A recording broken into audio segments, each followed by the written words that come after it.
Welcome to the writings of Patrick S. Smith. Hello, all. Just wanted to touch base with everybody, to let you know what's going on. I know it's been a hot minute since I've done this, and just wanted to bring people up to speed.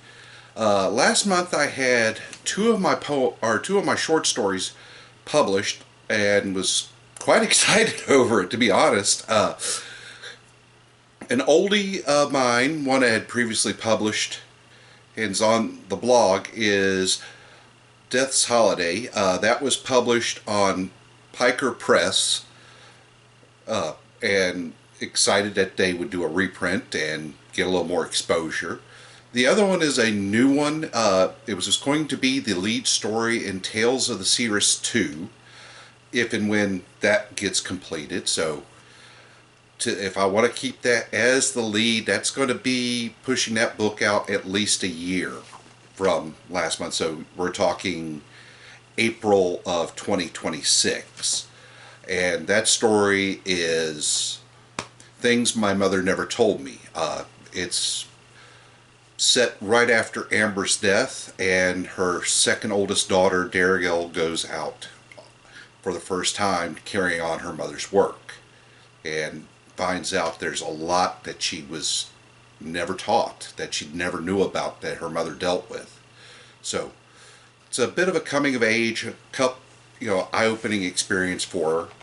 It gives you a little bit more insight, because this is the first time that the previous seeress, you actually get to hear her talk outside of, or really how the seeress works. My youngest, a couple weeks ago, we did a college visit to one of the colleges on her list, and it was a good trip up to Atlanta. We gave me a chance to go back through some old poems of mine that I had started and a couple nearly completed a couple years ago. Just lost the vibe on them and just let them sit.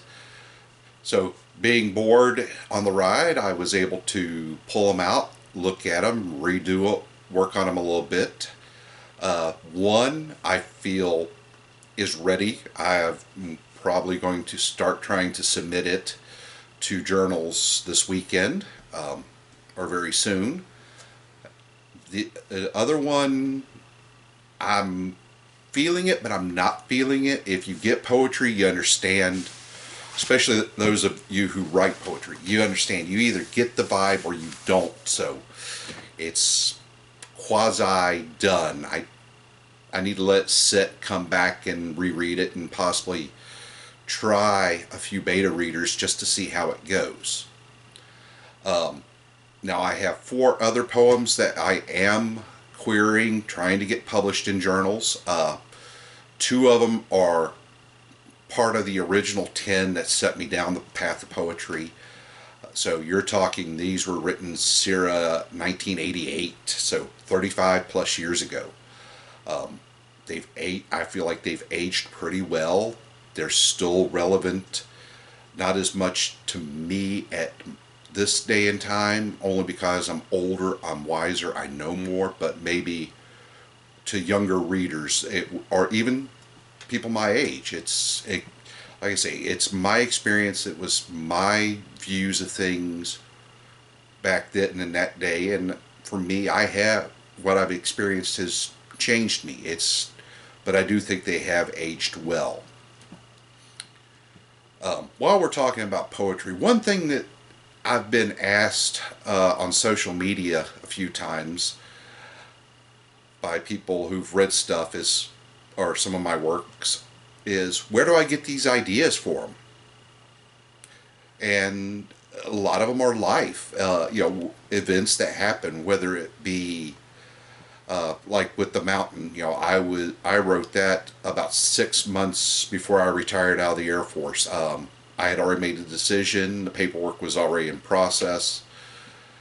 I was going to retire at that time, and I look back and, to do 20 years in the military service, that's an accomplishment. That is climbing the mountain. But when you look back, it's, for a reservist at least, even with two activations, I, I don't want to downplay it, but it wasn't that big of a deal. Um, Now, my graduating high school was a complete different experience than most people, and so got out and can't. So it's one of these. If you've ever accomplished something, and then you go back and you years later and look at it, you realize, and you come to this realization, it wasn't as hard as you initially made it out to. So that's where that came from. A child should never mourn. My wife, her grandfather had passed away, and the somebody had a baby. I would say 6 months old, no more 9 months old. Was there at the services and started crying, and the priest, opened up with, "I always love to hear a baby cry at a funeral. It puts things in its own perspective," and that just kind of resonated with me because yes, you're celebrating and mourning the loss of a loved one, but at the same time, it's a remembrance of a baby crying. There is a reminder that life does go on. Things do continue on. Um, the storm, I actually wrote during a thunderstorm, so there's that connection. So it's anything and everything almost inspires me to write my poetry. It's just, is there a vibe? Is there a feel? Because that's what I'm after when I write. Is I want to make a connection on not an intellectual level, but on a deeper, an emotional, on a lack of better terminology again, psychic level that we can all identify with. Now, as for my shorts, yeah, that's the voices in my head.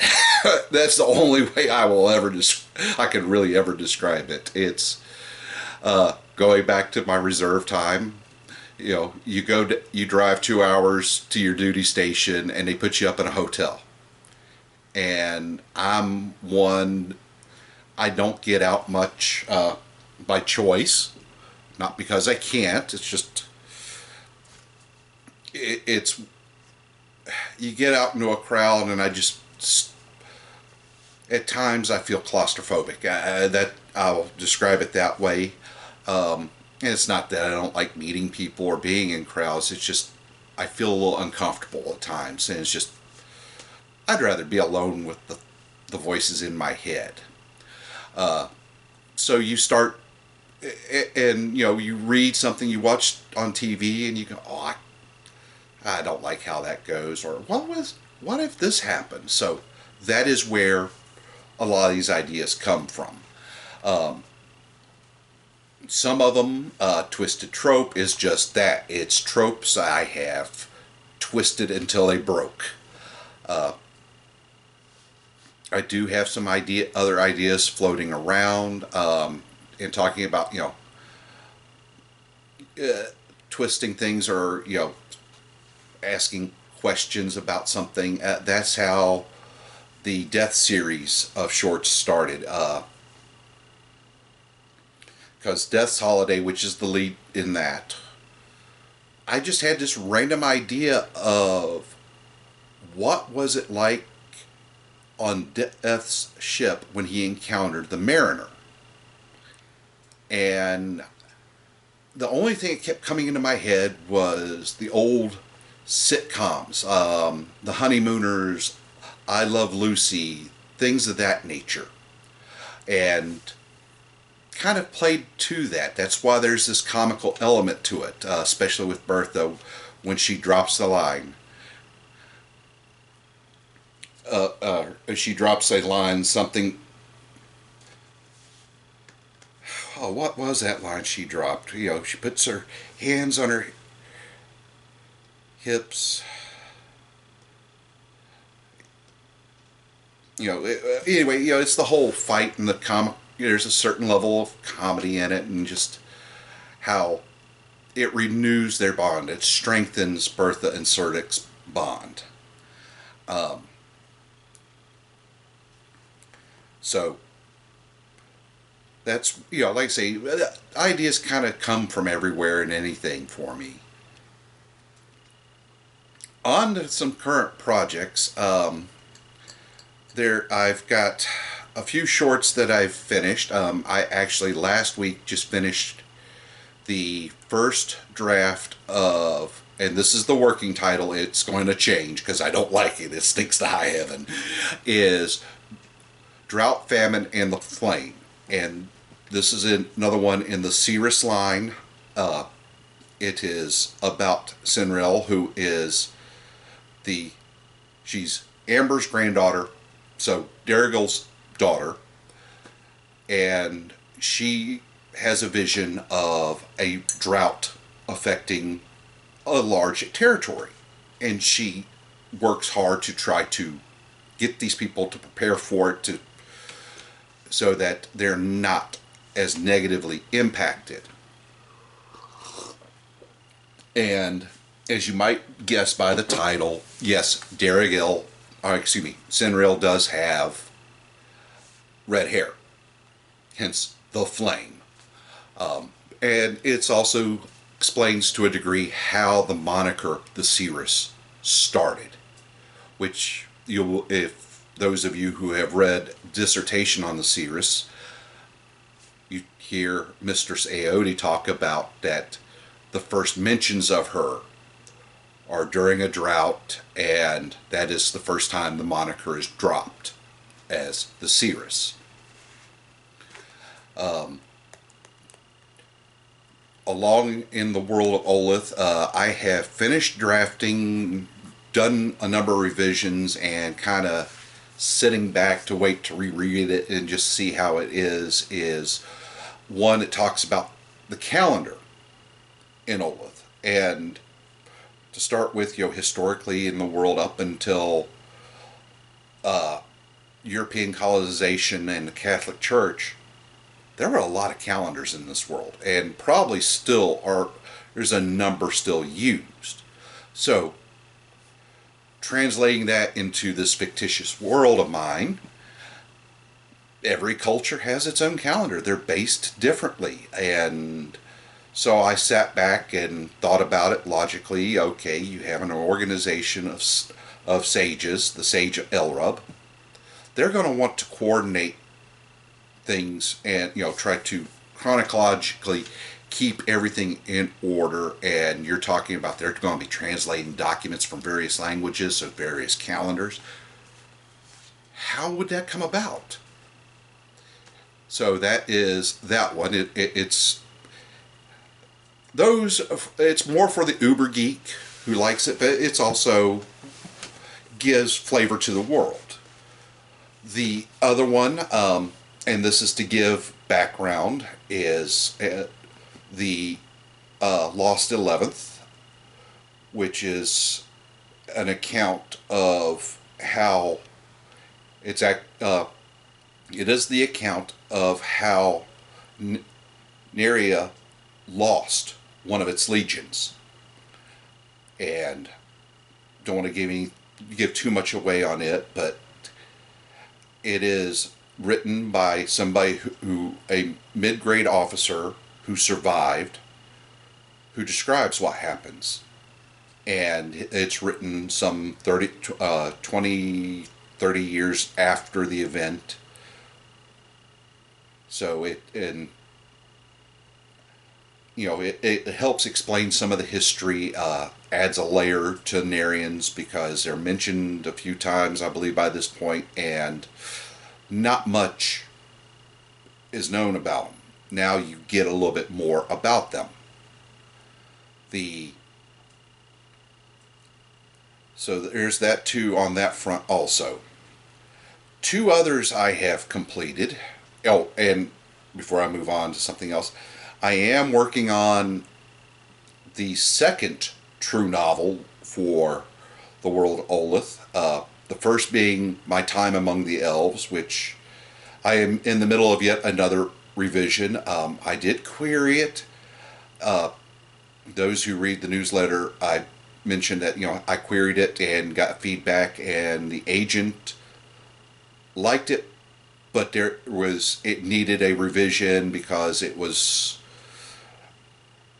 did not grab her as hard as she would have liked, and just wanted a bit more of a few things. So I've got some beta readers trying to get their feedback on it, so can go back in and start writing it. And that, in My Time Among the Elves, is written first person by Inbal, who is the founder of the Sage Elrup. So it gives you a little bit of insight into how he came up with his radical ideas, and how he starts to operate later, even though he only appears in one other story at this point, Inbal's daughter. You get an idea of why he is such a different type of sage from all the others there in Ilgan. Now, Amber is the other novel I'm working on. Give the backstory of the first Seeress, even though she never had that title. And you're going to get to see her whole life, or a good portion of her life, and what she dealt with and how she gained her powers. So that is coming. It's a work in progress. I think maybe somewhere 25,000 words, and about a third of that is currently not usable. And I say that in terms of I've got stuff in there that probably won't make the final cut because I wouldn't be able to get it published. And even though it adds, I think it might be better served to get its own format, whether it be as a short, as it being a novelette, whatever. So that's the big projects I'm working on, not to mention the dozen or so others I've started and need to go back. I want to talk about the beginnings of the Iranians, because I know some people have found them a big hook, because a society of all women. And, that's, even though, historically we have the Amazonians, wanted something a little bit more realistic, in terms of how did this society begin? What's their backstory? How did they survive? Now, moving on to other things, I have got two other stories I finished. 3 other stories, excuse me, that I have finished. 2, 3. That gives you an idea how many projects I'm working on if I can't remember. The third Death story, My Friend Death, I'm currently getting some beta readers for it, because it is close. There's some elements in it or things I need to go back, add, and change. But what feedback I've gotten up to this point has been positive, because it's a little bit more of I can't even say it's a departure, but it's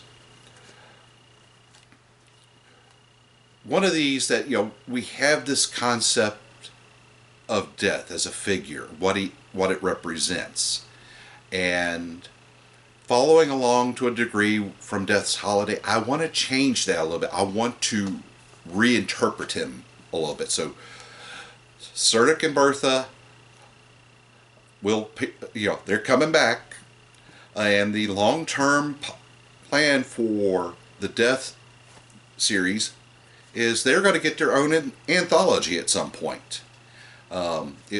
Because some of the stories have already been published or have already been published, it's going to be hard to sell for a agent to get agented and get it published traditionally, so it will probably be a self-publish. If and when I do that, I shouldn't say if, it's going to happen unless I drop dead tomorrow. But at some point, yes, they will get their own book. The other one, and this is going to go through a title change, for the mere fact that I had just set it out for some beta reading, and somebody else published a short story by the same name. And anybody who writes will tell you, oh, don't worry about. same name and similar theme, so I'm going to pass and change the name on it because it is fiction. This is one you could call that came out of my head. Events that events that never happened but could have in a different world. We'll leave it at that. So I will hopefully have that one, or I need to sit down and do a record me reading it so I can get an idea of the rough areas I need to work on, because I feel like at some point I kind of start down another trail. I need to cut it back. I need to center on the story itself. So that's the major projects that are where I'm at on a few things. I do have a number of other things I've started.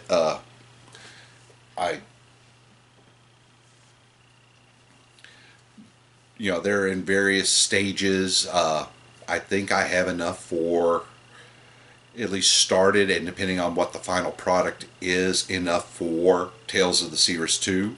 Because I've got 2 or 3 others that I've started that I need to go back and finish. I still, My Time Among the Elves, if I could pull the trigger today and have it out next month. That's where that's at, but I'm open to revising to try to get it published. Traditionally, there's Amber. The working title for the Iranian backstory is Rise of Witches.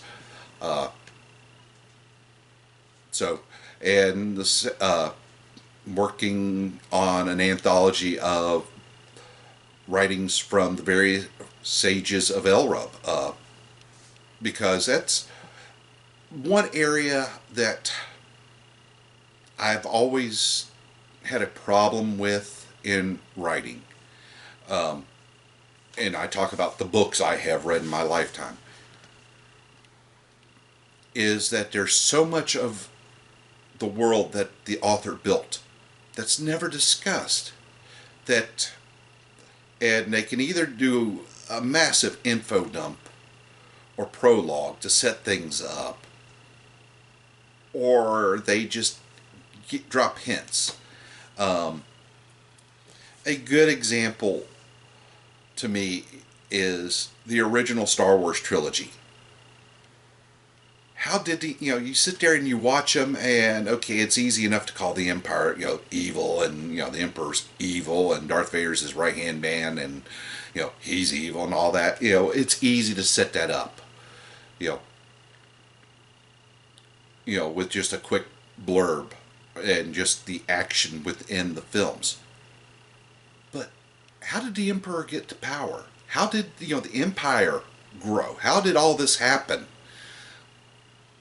And so people speculate and go in, and I'm sure there's quite a bit of fan fiction prequel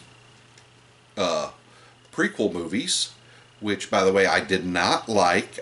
Very bad storytelling. I felt I walked out of the first film saying I wasted 2 years or 2 hours of my life, because all they did was try to reach and tie in immediately to start the original trilogy, episode 4. No, tell the story. The story will tie itself in if it's done right. So episodes 1, 2, and 3 I don't care for. And because of that, I'll admit I've never watched the sequels, and will probably never watch them for that very reason. And it's just me, and I'll take the hate mail. Lucas did a bad job on episodes 1, 2, and 3, enough for me kill the franchise. So Disney bought damaged goods. That's just my opinion.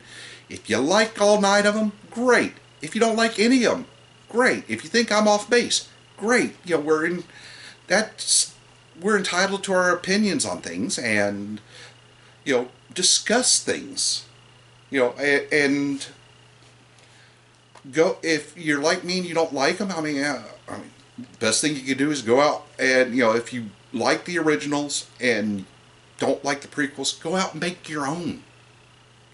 That I've always liked fantasy, but even Tolkien, who had a very rich world, probably the richest I've seen,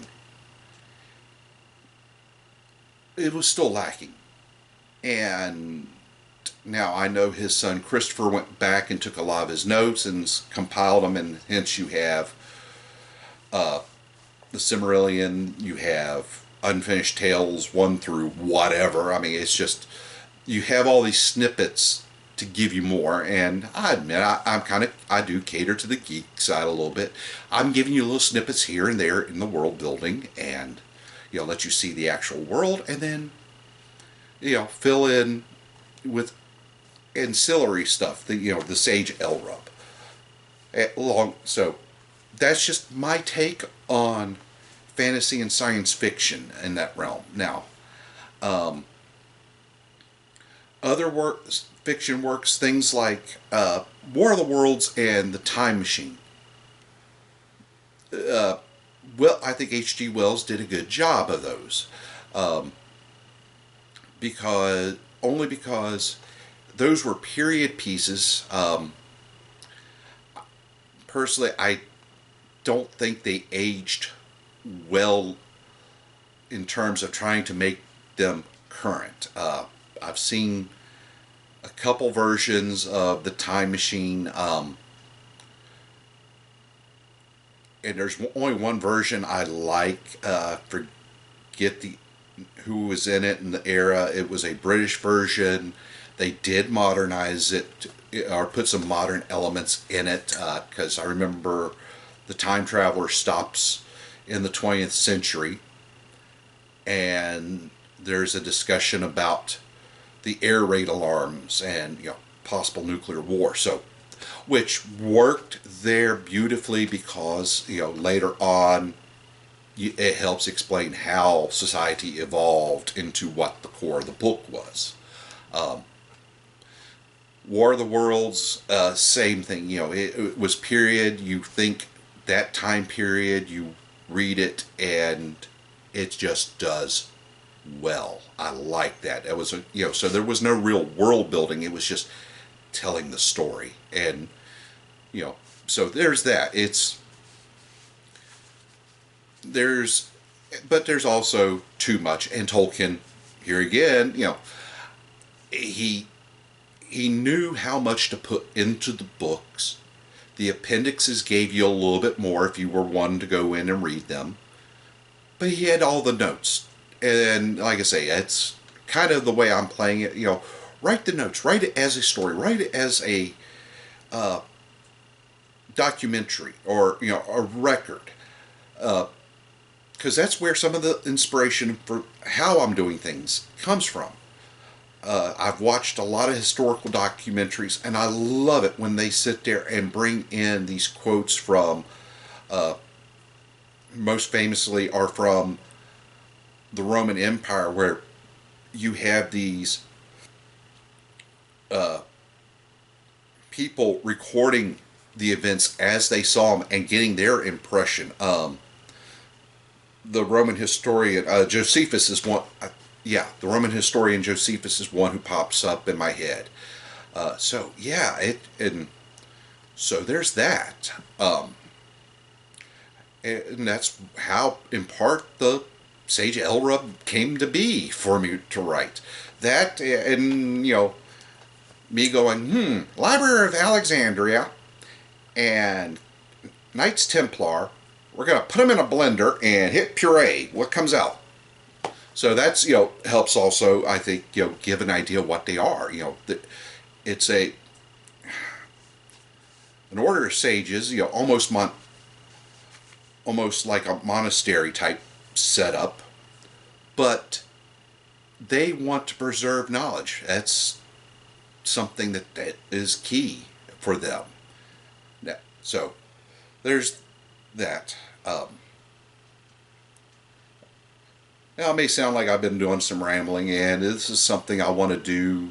Not the rambling bit, but sit there, talk to you, let you know what's going on, what's coming up, where I am on things. I'm currently working on trying to build another set of videos of my poetry reading, so that they can be posted on YouTube, and I'm in the middle of that. Also, to push my books. I mean, Tales of the Cirrus 1 is available on Amazon and Barnes and Noble and just about every place else you can order. The Chaos of Me is out there. So there's those two. A couple ideas I'm toying with is some of these shorts, make them standalone in terms of publishing. Self-publish them and throw them out as a ebook and see how they do.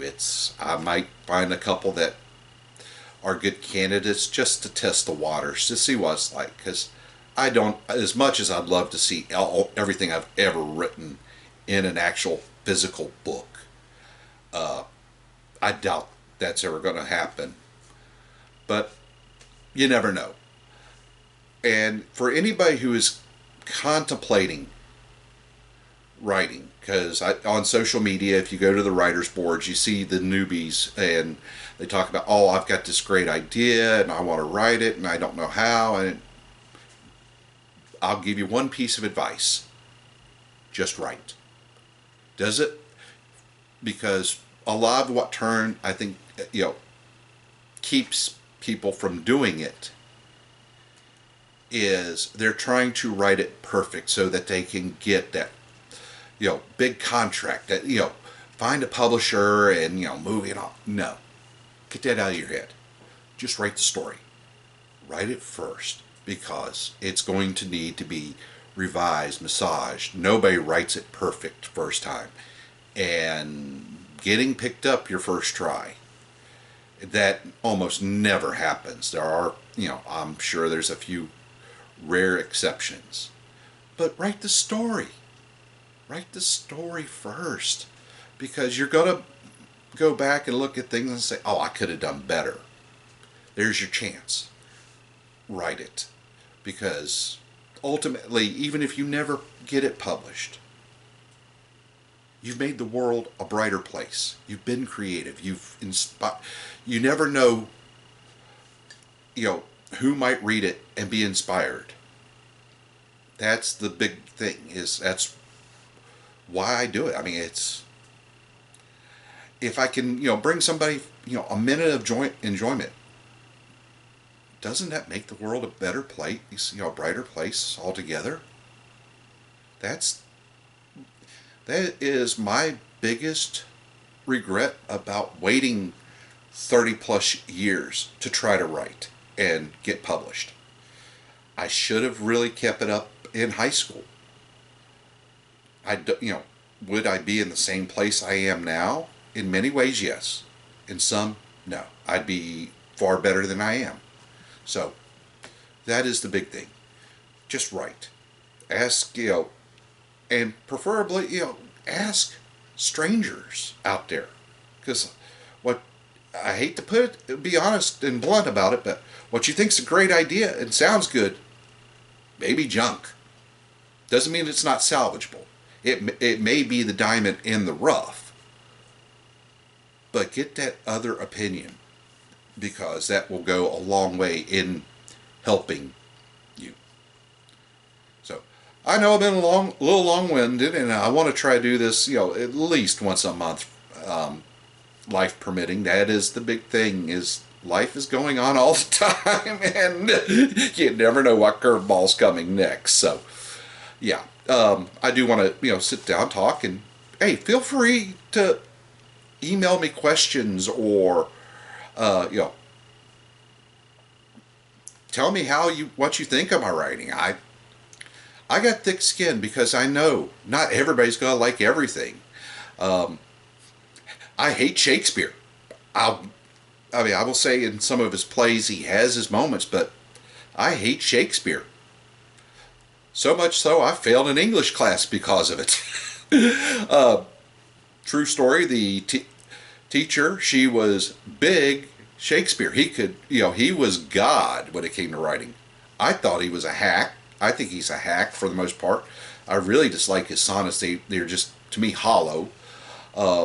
And I mentioned a few other writers who I thought were much better and compared and contrasted and everything, and I failed that term paper. Failed the class. Ironic thing is, next semester, retook the class with a different teacher, same paper, and I passed. So, like I said, we're all entitled to our opinions about literature and media and all that, so there is that. So, everyone, take care, have a good life, and I'll see you on the next one. Bye. Thank you for listening. If you enjoyed this, please like and subscribe. You can find more of my books on Amazon.com. Also, you can find more of my stories and poems at patricssmithauthor.wordpress.com. The links are in the description. Thank you.